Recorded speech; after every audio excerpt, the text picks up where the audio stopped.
오늘같이 이렇게 비가 오고 좀 이렇게 저기압인 날에 잘 어울리는 찬양인 것 같습니다. 너무나 감사합니다. 오늘 관광객들이 사슴농장을 견학하게 됐습니다. 근데 마치 먹이를 주는 시간이었습니다. 주인이 사슴들에게 먹이를 주는데 먹이를 줬다 뺐었다 하는 거에 약을 올리더라고요. 그러면서 또 먹이를 줍니다. 근데 한 마리만 그런 게 아니라 계속 다른 사슴들에게도 먹이를 줬다 뺐었다 하면서 먹이를 줍니다. 먹이를 주는 시간이 다 끝나고 한 사람이 너무나 궁금해서 물어봤습니다. 아니 왜 먹이를 주려면 그냥 이렇게 기분 좋게 주지 왜 뭐 줬다 뺐었다 하면서 약을 올리냐고. 그랬더니 주인이 하는 얘기가 약을 올려야 뿔이 나지요. 이게 사슴뿔이 비싸잖아요. 우리 주변에도 뿔나게 하는 사람이 있어요. 그죠? 또 쉽게 뿔나는 사람도 있고. 남자들에게 물었습니다. 당신을 뿔나게 하는 사람이 누구입니까? 넷 중에 하나를 고르십시오. 첫째는 직장 상사, 두 번째는 동료, 세 번째는 친구, 네 번째는 부인. 누구일 것 같으세요? 뭐 상상에 맡깁니다. 예, 우리 주변에 뿔나게 하는 사람들이 있죠. 또 때로는 쉽게 뿔나기도 합니다. 오늘 본문에 나오는 이 로마 교회 교인들은 문제가 있는데 그 문제가 뭐냐면 육신으로 사는 사람입니다. 육신으로 사는 것. 이게 12절 말씀에 보면 그러므로 형제들아 우리가 빚진 자로 돼 육신에게 져서 육신대로 살 것이 아니니라. 이들은 예수를 믿고 있지만 그들은 육신대로 살고 있었습니다. 육신대로 살고 있었습니다. 예수를 믿지만 아직까지 육신대로 살고 있는 그 문제 때문에 바울 사도가 가슴 아파하면서 편지를 기록합니다. 육신대로 사는 모습이 무엇입니까? 첫째는 쉽게 화를 내는 것, 분노하는 것, 마치 뿔나는 것과 같다고 얘기할 수 있어요. 성경에 보면 모세처럼 온유한 자가 없다 그랬습니다. 이 세상에 모세만큼 온유한 사람이 없다. 그런데 그 모세도 이스라엘 백성들 이끌어가면서 200만이 되는 사람들을 광야에서 이끌어가는데 모세를 너무 화나게 하는 겁니다. 끄떡하면 불평하고 불만하니까 어느 날 모세가 너무 화가 났어요. 물을 달라고 하는데 그래가지고 하나님이 반석에게 명해서 물을 내라 그랬는데 모세가 열받으니까 그냥 반석을 지팡이로 두 번 꽝꽝 내리십니다. 그러면서 자기의 분노를 표출하죠. 그것 때문에 모세가 가나안에 들어가지 못했습니다. 또 육신으로 산다라고 하는 것은 우리 마음의 시기, 질투, 미움 이런 것들을 가지고 살아가는 것입니다. 쟤는 나보다 공부도 못하고 나보다 별로 안 생긴 것 같은데 좋은 직장에 들어가고 좋은 배우자 만나는 거 보면 우리 마음속에 미움도 생기고 시기도 생기고 질투도 생길 수가 있게 되어지죠. 갈라디아서 5장 19절 이하에 보면 육체일이라고 하는 것이 표현되어 있습니다. 우리 안에 육신대로 산다라고 하는 것이 뭐냐? 육체일은 분명하니 곧 음행과 더러운 것과 호색과 우상 숭배와 주술과 원수 맺는 것과 분쟁과 시기와 분냄과 당짓는 것과 분열함과 이단과 투기와 술 취함과 방탕함과 그와 같은 것들이라. 뭐 우리가 쉽게 알고 있는 이 어떤 인간이 지을 수 있는 모든 죄악들의 모습, 그것을 육신대로 사는 것이다 라고 표현합니다. 그레고리 1세라고 하는 교황이 있었는데 이 교황이 일간이 짓는 7가지 큰 악을 얘기합니다. 그 7가지 그 당시에 악을 뭐라고 했냐면 탐식, 탐욕, 나태, 정욕, 교만, 시기, 분노, 이 7가지를 얘기하는데 우리 자신에게 이런 모습이 있는지 한번 돌아보면 좋겠습니다. 육신으로 산다라고 하는 것이 무엇입니까? 한마디로 말하면 쾌락을 쫓아 사는 것입니다. 요한 1서에는 3가지를 얘기합니다. 육신의 정욕과 안목의 정욕과 이생의 자랑이다. 육신의 정욕, 안목의 정욕, 이생의 자랑, 이것을 육신대로 산다라고 표현합니다. 마귀가 예수님을 시험하죠. 3가지를 시험하는데 첫째가 뭡니까? 예수님이 40일 동안 금식하며 먹지 않았을 때 너 배고프지? 네가 하나님의 아들이면 이 돌을 가지고 떡을 만들어 먹어보라 얘기합니다. 두 번째는 성전 꼭대기에 데려올라서 너 한번 뛰어내려봐라. 그러면 천사가 너를 받들어 줄 것이다. 그걸 보는 수많은 사람들이 박수치면서 야 하나님의 아들이 나타났구나 얘기하지 않겠느냐. 세 번째는 산 꼭대기에 데려갑니다. 그리고 세상의 모든 영광을 보여줍니다. 그러면서 하는 이야기가 네가 딱 한 번 내게 절하면 이 세상의 모든 영광을 너에게 주리라. 이 마귀가 예수님에게 했던 이 시험은 바로 육신의 정욕과 안목의 정욕과 이생의 자랑의 시험이었습니다. 쾌락을 쫓게 하고 인기를 쫓게 하고 명예를 쫓게 하고 권력을 쫓게 하는 것, 그래서 세상에서 자기가 왕으로 살고자 하는 그 마음을 심어주는 것, 하나님의 뜻보다는 자기의 욕심, 자기의 육신의 이익을 쫓게 하는 것이 바로 이 사단의 시험이었고 육신대로 사는 것이라고 말할 수 있습니다. 오늘 본문 12절에 보면 이렇게 얘기하죠. 그러므로 형제들아 우리가 빚진 자로 돼, 여기 빚졌다라고 하는 것은 예수님의 십자가의 빚을 얘기합니다. 내가 죄로 인하여 죽어야 되는데 누가 대신 죽었어요? 예수 그리스도가 대신 죽어주셨잖아요. 그래서 그것을 빚졌다라고 얘기합니다. 내가 빚을 졌다. 누구에게 빚을 진 거예요? 예수 그리스도에게 빚을 진 거죠. 예수님이 너를 위해 십자가에 죽으셨으니 육신에게 져서 육신대로 살 것이 아니니라. 딱 한 번만. 학생들이 학교 다닐 때 시험을 보면 모르는 문제가 나오면 뭐 하고 싶습니까? 컨닝 한번 하고 싶잖아요. 근데 사단은 우리의 마음속에 어떤 마음을 집어넣으니까 야, 딱 한 번만 컨닝해. 한 번만 눈 감아. 그리고 성적 잘 받아가 좋은 회사에 취직하는 게 낫지. 너 정직하게 산다고 틀리면, 너 학점 안 나오면 너 평생 고생해. 사단은 우리에게 유혹하거든요. 딱 한 번만, 한 번만. 육신에 져서 육신대로 살 것이 아니니. 육신에 져서 육신대로 살 것이 아니니. 여기 육신이라고 하는 의미가 뭡니까? 단순히 우리의 육체를 얘기하는 게 아니고 이것은 죄성을 이야기합니다. 죄성. 다른 말로 하면 원죄라고 얘기할 수 있어요. 아담이 범죄하고 나서 인간은 태어날 때 다 죄성을 가지고 태어납니다. 죄를 가르쳐 주지 않아도 죄를 짓고 살아요. 거짓말을 가르쳐 주지 않아도 거짓말하고, 미움을 가르쳐 주지 않아도 미워하고, 이런 인간의 죄성이 있거든요. 그 죄성에 쥐지 말고 죄대로 살지 말라. 오늘 우리의 고민이 이것 아닙니까? 내가 어떻게 하면 죄를 짓지 않고 살 수 있을까? 틀리다라고 하는 말과 다르다라고 하는 말의 의미는 다릅니다. 틀리다라고 하는 것은 어떤 기준이 없어요. 그냥 이것과 이것이 서로 다른 것입니다. 오른손잡이와 왼손잡이가 있습니다. 왼손잡이가 틀린 겁니까? 다른 겁니까? 틀린 거예요? 다른 거예요? 이건 다른 거죠.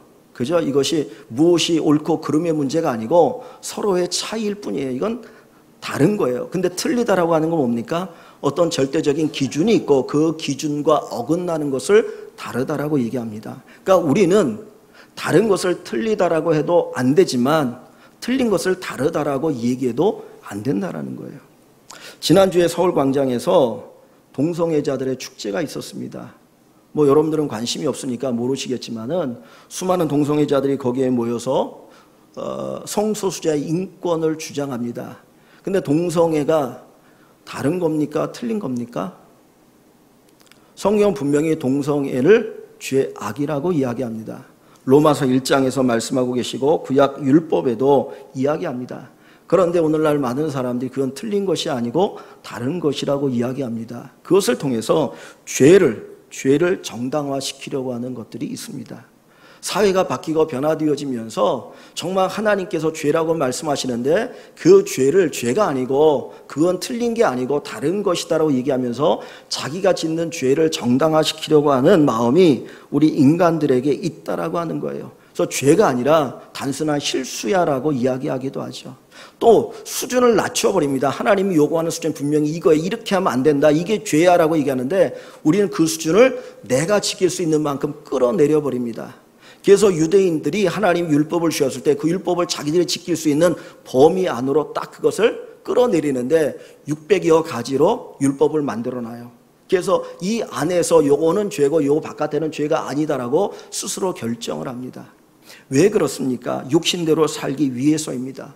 우리의 믿음 생활도 마찬가지입니다. 분명히 성경이 말씀하시는 신앙의 기준이 있는데 우리가 그 기준대로 사는 것이 아니라 내가 지킬 수 있는 만큼만의 신앙의 수준으로 끄집어내려서 내가 이 정도 믿음 생활하면 제대로 믿음 생활을 하는 거야, 제대로 하나님 앞에 예배 드리는 거야 라고 생각하면서 스스로 정당화시키고 위로받으려고 한다라는 거예요. 그것이 인간의 모습이에요. 그것이 바로 육신대로 사는 것입니다.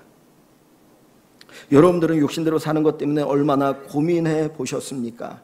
오늘 이 로마서 8장에는 육신대로 살면 어떻게 되는지, 왜 우리가 육신대로 살지 말아야 되는지를 우리에게 가르쳐 줍니다. 8장 6절을 봅니다. 8장 6절 성경을 한번 보시기 바랍니다. 8장 6절 육신을 따르는 자는 8장 6절 육신의 생각은 사망이요. 육신의 생각은 사망이요. 7절에 육신의 생각은 하나님과 원수가 되나니 육신의 생각은 사망이요 육신의 생각 하나님과 원수가 된다 그랬습니다. 8절에 육신에 있는 자들은 하나님을 기쁘시게 할 수 없느니라. 육신의 생각은 사망이요 육신의 생각은 하나님과 원수가 되고 육신에 있는 자들은 하나님을 기쁘시게 할 수 없다 그랬죠. 13절로 가봅니다. 13절에 보면 너희가 육신대로 살면 반드시 죽을 것이로되 너희가 육신대로 살면 반드시 죽을 것이로되 그랬습니다. 육신대로 살면 하나님을 기쁘게 할 수 없어요. 육신대로 살면 하나님과 원수가 되어집니다. 육신대로 살면 반드시 죽습니다. 분명히 하나님은 아담과 하와에게 선악과를 따먹지 말라, 따먹나는 반드시 죽으리라 했습니다. 그런데 사단은 야 죽기는 뭘 죽어, 너 하나님과 같이 될 거야, 네 눈이 밝아져서 하나님같이 되니까 따먹으라고 얘기하는 거예요. 근데 따먹었더니 어떻게 됩니까? 죽잖아요. 하나님 관계가 단절되어지고 병들고 고통당하고 가시가 나서 땀을 흘려야 살아가는 인생이 되어지고 마지막에는 죽음을 맞이하게 되어집니다. 육신대로 살면 반드시 죽는다.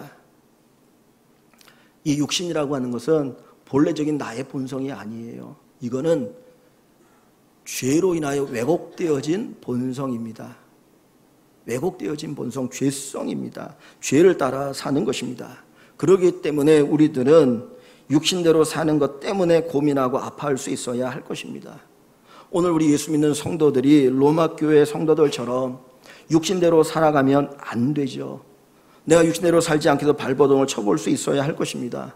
믿는 자나 믿지 않는 자나 구별이 없는 그런 삶이 아니라 야 정말 저 사람은 예수 믿는구나 라고 하는 그 삶이 우리의 삶 속에서 드러날 수 있기를 원합니다. 로마서 6장 13절에 보면 너희 몸을 불의의 도구로 죄에게 내주지 말라 그랬어요. 너희의 몸을 불의의 도구로 죄에게 내주지 말라. 우리에게는 이 몸뚱아리가 있습니다. 하나님께서 우리가 예수 믿고 나면 그대로 천국으로 다 끌고 가시는 것이 아니라 이 땅에 살게 하시는데 이 몸뚱아리를 가지고 뭐 하기를 원하셔요?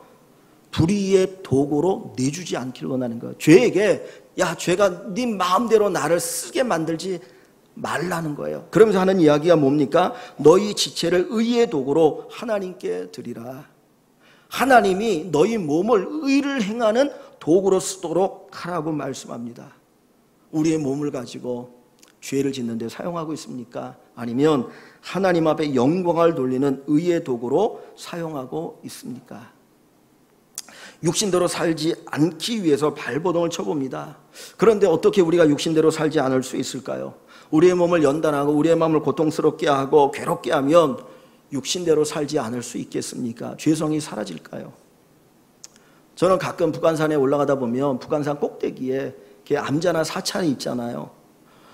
제가 그 영상을 보니까 그 중국의 황산인가 무슨 뭐 산이 있는데 참 멋있는 산이더라고요. 어마어마하게 큰 산인데 거기 보면 산 꼭대기에 이렇게 절이 있어요. 근데 그 길을 가는 게 길이 제대로 있는 게 아니고 큰 안반에다가 징을 받아가지고 한 30cm로 해갖고 거기에 나무로 그 길을 만들어 놓고 거기를 그냥 이렇게 하면서 그 절을 올라가게 만들었더라고요. 왜 그랬는지 모르겠어요. 왜 그럴 것 같습니까? 왜 높은 산 꼭대기에다가 절을 만들어 놓고 그리고 거기에서 돌을 닦고 수련을 할까요? 우리 안에 있는 이 죄성의 문제 때문이죠. 죄의 문제를 어떻게 해결해 보려고 자기를 수련하고 연단하고 그렇게 고행을 하면 죄의 문제가 해결되지 않겠느냐, 내가 죄 짓지 않고 살지 않겠느냐, 속세를 떠나면 내 마음이 정결해지고 깨끗해지지 않겠느냐, 그 마음을 가지고 자꾸 산으로 들어갑니다. 그런데 그렇다고 해서 정말 그 모든 문제들을 해결할 수 있을까요? 어떻게 보면 그것은 휴화상과 같은 것 같아요. 휴화상. 살아있는 화상이 아니라 잠시 휴식하고 있는 화상, 언제 터질지 모르는 화상과 같아요. 어떤 상황을 만나게 되어지면 내 안에 잠재했던 그 죄악된 본성이 확 올라올 수 있다는 거예요. 그것 가지고 우리의 몸을 단련한다고 해서 우리의 이 죄의 문제를 해결할 수 있는 것이 아닙니다. 우리 육신이라고 하는 것은 습관화되어 있습니다. 우리가 어떤 습관을 하게 되면 우리 몸 세포 하나하나가 그것을 기억하고 있어요. 그래서 술, 담배, 인이 바뀌게 되어지면 그거 끊는 게 너무 어려운 거예요. 내 정신적으로는 이거 끊어야 돼, 내가 이거 끊어야 돼 그러지만 몸이 말을 안 듣잖아요. 몸이 때가 되어지면 막 요구합니다. 그러니까 나중에 금단 현상까지 오기도 하잖아요. 얼마나 힘든지 몰라요. 내 스스로가 정말 죄를 끊을 수 있겠느냐, 이 육신대로 살지 않을 수 있겠느냐, 정말 나름대로 고민해 보지만 어떻게 우리 스스로가 이 육신대로 살지 않을 수 있겠습니까? 우리 스스로는 결코 육신을 이길 수 없어요. 하나님께서는 율법이라고 하는 것을 주셨습니다. 그 율법은 세상에 있는 모든 법 가운데 가장 완벽한 법입니다. 그런데 그 율법도 우리가 육신대로 사는 것을 막을 수가 없다라는 거예요. 오히려 바울 사도는 뭐라고 말합니까? 내가 정말 이 율법을 완전히 다 지키려고 애를 써봤는데 내가 애를 써본들 지킬 수 없구나. 그러면서 오히려 내가 죄인이라고 하는 것을 깨닫게 되었다 그랬어요. 그 율법 때문에. 탄식합니다. 누가 이 사망의 몸에서 나를 건져낼 수 있겠느냐? 우리 스스로는 이 죄성의 문제를 해결할 수 없습니다. 우리의 육으로는 결코 이 육을 이길 수가 없습니다. 그래서 오늘 본문 여기 13절 말씀해 보시면 이렇게 기록합니다. 너희가 육신대로 살면 반드시 죽을 것이로되 영으로서 몸의 행실을 죽이면 살리니. 우리 몸의 행실을 죽일 수 있는 게 뭐라고 그래요? 우리 몸의 행실을 죽일 수 있는 게 뭡니까? 우리 몸의 행실을 죽일 수 있는 게 뭐예요? 뭐 이렇게 다 입을 닫고 계셔요? 물어보면 좀 대답을 하시지. 우리 몸의 행실을 죽일 수 있는 게 뭡니까? 영이에요. 영. 여기서 영은 성령을 말씀합니다. 성령이에요. 성령. 우리가 육신대로 살지 않도록 해주는 것은 나 스스로가 아니고 내 안에 계시는 성령입니다. 그래서 영으로서 육신의 행실을 죽이면 살 것이다라고 말씀하고 있는 것입니다. 하나님께서 우리에게 성령을 보내시는 이유가 크게 두 가지가 있죠. 하나는 뭡니까? 우리로 하여금 예수를 믿게 하는 거예요. 여러분들이 내 스스로가 예수를 주로 고백했다고 생각하지만 사실은 그게 아니고 누가 여러분으로 하여금 예수님을 주로 고백하게 하셔요? 성령 하나님. 성령이 여러분 안에 오셨기 때문에 여러분이 예수님을 믿는 거예요. 믿으십니까? 예. 사람의 힘으로는 예수를 믿을 수 없어요. 어떻게 2000년 전에 십자가에 못 박혀 죽은 그 예수를 믿으면 내가 구원을 얻는다, 천국 간다. 어떻게 말도 안 되는 이야기를 믿을 수 있습니까? 인간의 이성으로는 받아들이기 어려워요. 그런데 성령이 우리 안에 거하시니까 우리가 이 진리를 믿는 거예요. 그러니까 성령이 우리에게 오셔서 첫 번째 하시는 뭐냐면 예수를 믿게 하는 거예요. 예수를 믿게 하는 거. 두 번째로 성령이 우리 안에 오셔서 하시는 일이 뭐냐면 우리로 거룩한 삶을 살게 하는 겁니다. 거룩한 삶을 살게 하는 거. 다른 말로 하면 육신대로 살지 않게 하셔요. 육신대로 살지 않게 하셔요. 세상의 모든 사람은 육신을 쫓아 살아갑니다. 오늘 이 시대는 본능대로 살라고 하잖아요. 네 감정을 속이지 말라. 감정 그대로 살라고 얘기하잖아요. 자꾸 동물적인 본성으로 우리를 끌어가려고 합니다. 그런데 성령 분명히 이야기합니다. 육신대로 살면 죽는다. 그리고 성령께서 우리로 하여금 육신대로 살지 않도록 이끌어 주십니다. 나의 윤리가 아니고 나의 도덕이 아니라 성령을 통해서 우리가 새 마음을 얻어서 우리가 거룩한 삶을 살게 되는 겁니다. 여러분, 저와 성령 충만을 받아야 되는 이유가 뭡니까? 목사라고 하는 타이틀을 가지면 거룩한 삶을 살 수 있을까요? 장로라고 하는 직분을 받으면 거룩한 삶이 그냥 되어집니까? 권사라는 직분을 받으면 거룩한 삶이 되어집니까? 집사라는 직분을 받으면 거룩한 삶이 되어집니까? 그 지위가 나를 거룩하게 만들지 않아요. 그 지위가 나의 삶을 바꾸지 않아요. 내가 어떤 그런 직분을 받으면 야, 내가 어떻게 잘 살아봐야겠다 결심을 하고 다짐을 할 수 있어요. 그러나 그 직분 자체가 나를 바꾸지는 못한다는 거예요. 정말 우리 인생을 바꾸고 나를 거룩하게 만드는 것은 성령의 내주하심입니다. 성령의 충만하심입니다. 여러분이 성령을 의지하고 성령의 충만한 가운데 살면 거룩한 삶을 살 수 있지만 그렇지 않으면 우리는 결코 육신을 이길 수가 없다라고 하는 사실입니다. 이 14절에 보면 무릇 하나님의 영으로 인도함을 받는 자들은 하나님의 아들이라 그랬어요.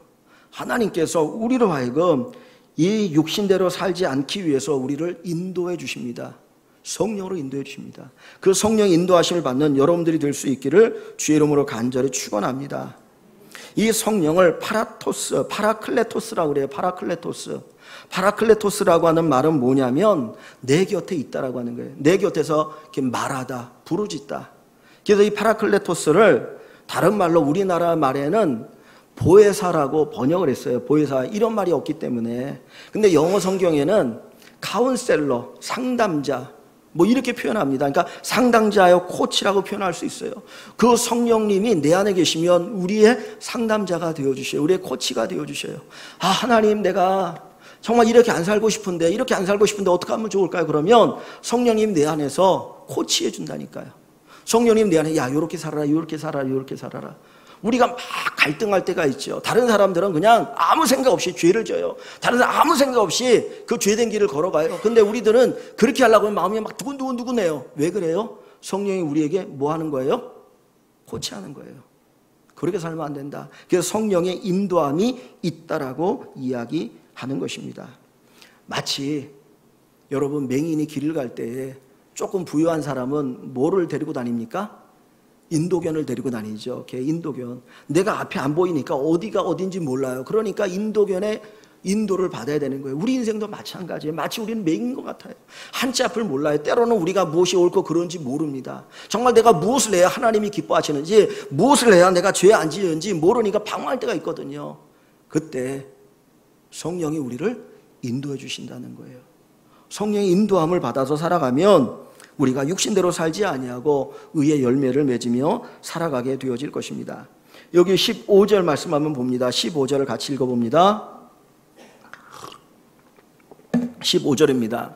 너희는 다시 무서워하는 종의 영을 받지 아니하고 양자의 영을 받았으므로 우리가 아빠 아버지라고 부르짖느니라. 아멘. 여러분, 이 15절을 읽으면서 뭔가 좀 어색해 보이지 않습니까? 15절 말씀에 뭔가 어색해 보이지 않나요? 너희는 다시 무서워하는 종의 영, 무서워하는 종의 영은 사단의 영, 마귀의 영, 귀신의 영, 그렇게 얘기할 수 있어요. 너희는 다시 귀신의 영을 받지 않고 마귀의 영을 받지 않고 양자의 영을 받았다. 양자의 영은 우리가 하나님의 양자 자녀가 되는 거예요. 양자 자녀가 되는 영을 받았으니 성령을 얘기합니다. 성령을 받았으니 우리가 아빠 아버지라고 부르짖느니라. 누구를 아빠 아버지라고 불러요? 하나님을 아빠 아버지라고 부르는 거예요. 근데 여기 보면 뭐라고 표현했습니까? 우리가 아빠 아버지라고 어떻게 해요? 아빠 아버지라고 부르짖느니라. 여러분, 이 15절 말씀이 자연스럽게 흘러가려면 이렇게 표현돼야 돼요. 너희는 다시 무서워하는 종의 영을 받지 아니하고 양자 영을 받았으므로 우리가 아빠 아버지라고 부르느니라. 지금 뭐가 다른 거예요? 뭐가 다른 건지 아십니까? 아빠 아버지라고 부르느니라. 아빠 아버지라고 부르짖느니라. 여러분, 그 차이가 뭔지 아세요? 내가 이분을 아빠 아버지라고 부를 수 있다, 지금 그 얘기를 여기서 하는 게 아니에요. 하나님을 아빠 아버지라고 부를 수 있는 자격이 너에게 주어졌어, 그 말을 15절에서 하는 게 아니라 아빠! 부르짖을 수 있다는 거예요. 언제 아이들이 아빠 하고 부르짖습니까? 언제 아이들이 아빠 하고 부르짖어요? 위급할 때, 내 힘으로 해결이 안 될 때, 아빠에게 간절한 도움, 정말 위급하게 부를 때 아빠 부르는 거예요. 오늘 15절의 말씀은 너희가 아빠 하고 부르짖는다는 거예요. 여러분, 언제 아빠 하고 부르짖습니까? 여러분, 언제 아빠 하고 부르짖어 보신 적 있어요? 믿음이 없으면 아빠 하고 부르짖지도 않죠. 왜 15절에서 아빠 하고 부르짖으라고 얘기합니까? 어떤 내가 하고 싶은 일들이 안 돼서 내 욕망이 채워지지 않아서 아빠 해결해줘, 아빠 이거 들어줘야 돼, 어떤 그런 땡깡 부리는 아빠 부르짖음이 아니에요. 여기서 아빠라고 부르짖는 건 뭡니까? 내가 육신대로 살지 않길 원하는 거, 육신대로 살면 죽는다고 해서 육신대로 살지 않고 죄대로 끌려가지 않고 내가 바르고 의롭게 살려고 하는 내 힘으로 안 되는 거예요. 너무 안 되는 거예요. 그러니까 너무 절망적인 상태라 그때 어떻게 해요? 아빠 부르짖는 거예요. 하나님 도와주세요. 내가 죄 안 짓고 살고 싶은데, 내가 죄 가운데 있고 싶지 않은데 나 힘이 없어서 끌려갈 것 같아요. 하나님 도와주세요. 그게 아빠 하고 부르짖는 겁니다. 여러분, 육신대로 살지 않기 위해서 얼마나 아파하고 불러본 적이 있습니까? 얼마나 간절하게 하나님, 나 이렇게 살고 싶지 않아요. 나 이런 삶 살고 싶지 않아요. 나도 정말 바르게 살고 싶어요. 하나님의 기쁨 되고 싶어요. 얼마나 불러본 적이 있습니까? 얼마나 죄 때문에 가슴을 치면서 하나님, 나 이렇게 살고 싶지 않은데 내가 또 죄졌어요. 나 이렇게 살고 싶지 않아요. 나 죄 안 짓고 살고 싶게 해주세요. 불어본 적이 우리에게 얼마나 있습니까? 하나님이 왜 아빠라고 부르짖으라고 말합니까? 내가 부르짖으면 금방 응답해 줄게. 금방 도와줄게. 하나님의 약속이 있는 겁니다. 여기 26장을 한번 봅니다. 8장 26절. 로마서 8장 26절 같이 한번 읽습니다. 8장 26절. 8장 26절. 이와 같이 성령도 우리의 연약함을 도우시나니 우리는 마땅히 기도할 바를 알지 못하니 오직 성령이 말할 수 없는 탄식으로 우리를 위하여 친히 간구하시느니라. 우리가 뭘 연약해? 우리의 연약함을 성령이 도와주셔요. 우리가 마땅히 기도할 바를 알지 못할 때 성령께서 말할 수 없는 탄식으로 우리를 도와주신다는 거예요. 성령이 언제 탄식합니까? 언제 탄식합니까? 내가 좋은 회사에 들어가고 싶고 좋은 배우자 만나고 싶어서 그것 때문에 기도할 때 탄식하나요? 아니, 내가 죄 지을 때, 내가 죄를 짓지 않아야 되는데 나도 모르게 자꾸 끌려갈 때 탄식하면서 내 안에서 성령께서 우리를 위하여 기도해 주신다라는 거예요. 내가 간절히 기도하는 것, 그것도 성령의 역사입니다. 성령의 역사입니다. 몇 년 전에 저희들이 미아리곡에 임시로 있을 때 새벽 예배를 마치고 겨울이었습니다. 이제 예배를 끝나고 나오는데 마침 김중원 사님과 같이 오는데 한 분이 길가에 쓰러져 있는 거예요. 추운 겨울날. 진짜 깜짝 놀랐어요. 그리고 119를 불렀습니다. 여기 미아리곡인데 한 사람이 누워 있습니다. 뭐 이게 어떻게 되는데, 그러니까 몇 분 만에 119 대원들이 오더라고요. 그래서 그분을 이렇게 데리고 갔는데, 우리나라 역사가 세월호 이전과 세월호 이후로 또 한 번 바뀐다고 그러잖아요. 그런데 그 세월호 속에서 우리가 가슴 아파하는 게 뭡니까? 거기에 수백 명의 사람들이 갇혀 있는데 선장은 먼저 도망가고, 해경이 전화했는데 해경은 천천히 오고, 그리고 와서도 제대로 구조 안 하고, 막 그러니까 그것 때문에 엄청난 비난이 있었잖아요. 도대체 나라가 뭐 한 거냐? 해경이 뭐 한 거냐? 그리고 막 난리가 났거든요. 국가도 국민이 위기에 처하면 도와야 됩니다. 내가 좋아서 외국에 나갔는데 거기에서 어려운 사건을 만나게 되어지면 영사관에서 어떻게든지 구하려고 애를 쓰거든요. 우리는 하나님의 자녀예요.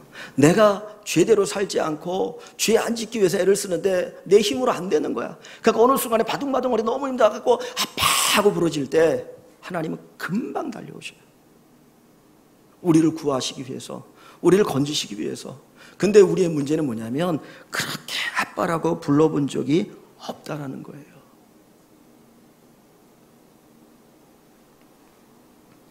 (16절에) 보면 성령이 친히 우리의 영과 더불어 우리가 하나님의 자녀인 것을 증언하시나니 그랬습니다. 우리가 하나님의 자녀인 것을 어떻게 성령이 증언해 주십니까? 여기 증언이라고 하는 단어는 함께 증거하다라는 뜻이 있어요. 그러니까 성령님께서 나와 더불어서 내가 하나님의 자녀라고 하는 것을 증거해 주신다는 거예요. 여러분이 하나님의 자녀인 것을 어떻게 증거할 수 있습니까? 어떻게 확신할 수 있어요? 첫 번째는 내 안에 있는 구원의 확신. 나는 하나님의 자녀라고 하는 그 믿음이 나로 하여금 증거해 주는 거예요. 내가 하나님의 자녀라는 거. 그 구원의 확신이라고 그러죠. 두 번째는 뭐입니까? 우리로 하여금 육신에 지지 않게 하는 거예요. 육신대로 살지 않도록 하는 거예요. 여러분, 내가 예수를 잘 믿는다고 해요. 내가 열심히 기도도 해요. 예배도 잘 드려요. 근데 세상에 나가면 예수 안 믿는 사람보다 더 속된 말로 그냥 그렇게 살면 여러분 무슨 생각이 듭니까? 진짜 나 구원받은 게 맞을까? 나 진짜 구원받은 게 맞을까? 사람들이 야, 너 같은 게 뭐 예수 믿어, 너 같은 게 구원받아서 야, 그러면 걔도 구원받겠다 막 그렇게 얘기한다고 생각해 보십시오. 그럼 내 안에 구원의 확신이 있겠습니까? 없다니까요. 기도해도 구원의 확신이 없는 거야. 하나님의 자녀 확신이 없는 거예요. 근데 성령께서 내게 더불어 증거한다고 하는 것은 나로 하여금 죄 가운데 살지 않고 거룩한 삶을 살도록 도와주신다는 거예요. 그걸 통해서 거룩한 삶을 사니까 야 진짜 내가 하나님의 자녀구나, 내가 이렇게 살고 있구나, 그것을 확인하게 되어지는 겁니다. 그게 성령의 역사입니다. 성령은 막연하게 성령 받아야 된다가 아니라 성령은 우리의 삶에 밀접하게 관계되어서 우리의 삶을 이끌어 주셔요. 여러분들로 하여금 하나님의 자녀가 되게 하실 뿐만 아니라 하나님의 자녀로 살게 합니다. 우리는 뭘 기도해야 됩니까? 성령이 내 안에 거셔서 나를 인도해 주시길 위해서 기도해야 됩니다. 내가 육신대로 살지 않고 하나님이 기쁨 되어지도록 도와주십시오. 이것을 놓고 여러분들이 기도하십시오. 그러면 하나님 모든 것 책임져 주십니다. 하나님의 나라, 하나님의 의를 구하라. 그러면 이 모든 것을 너희에게 더하시리라 그랬습니다. 마지막 8장 17절을 봅니다. 8장 17절 같이 한번 읽어봅니다. 8장 17절.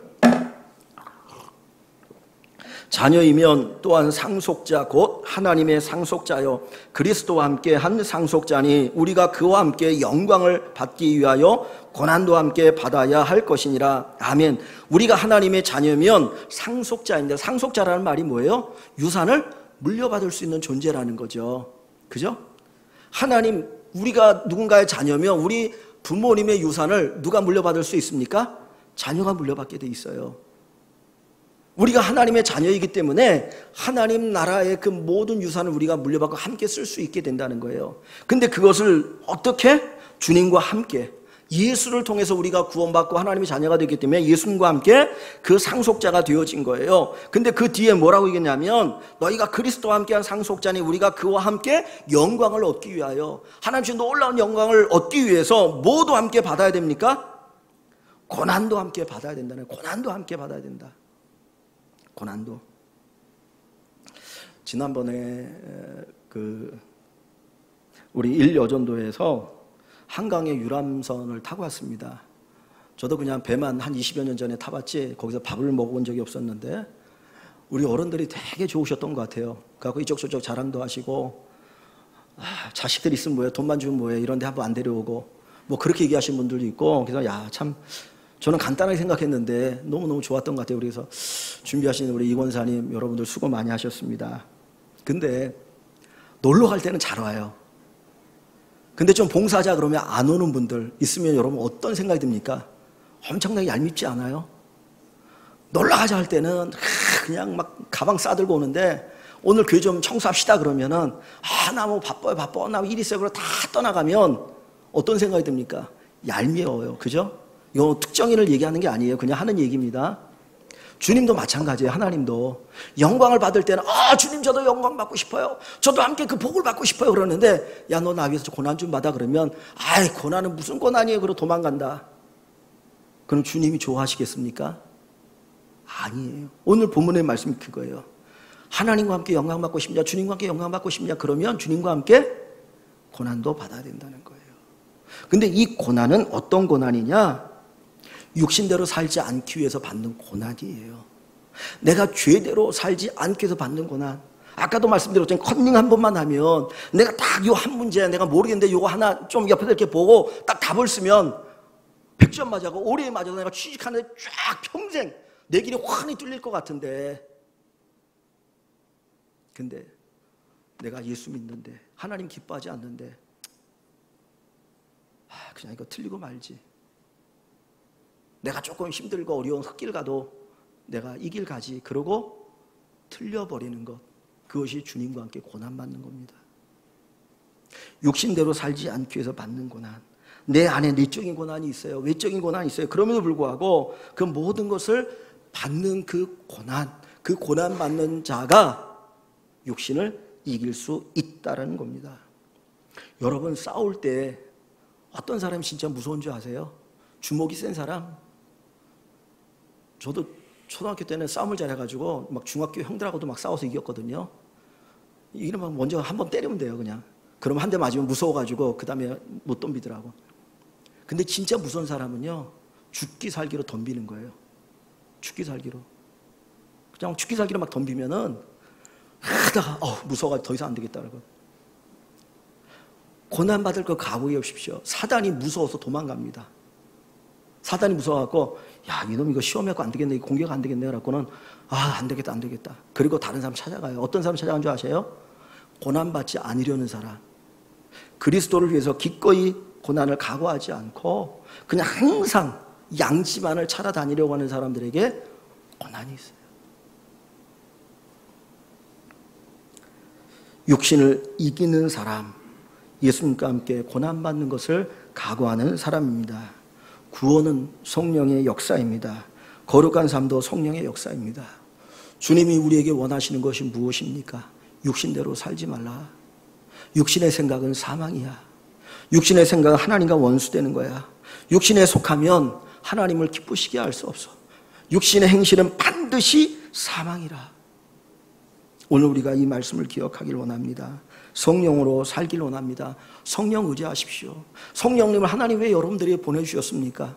왜 우리에게 성령을 보내주셨습니까? 성령을 의지하라는 거예요. 성령 의지하면 살 수 있다라는 거예요. 성령의 열매는 사랑과 희락과 화평과 오래 참음과 자비와 양성과 충성과 온유와 절제라.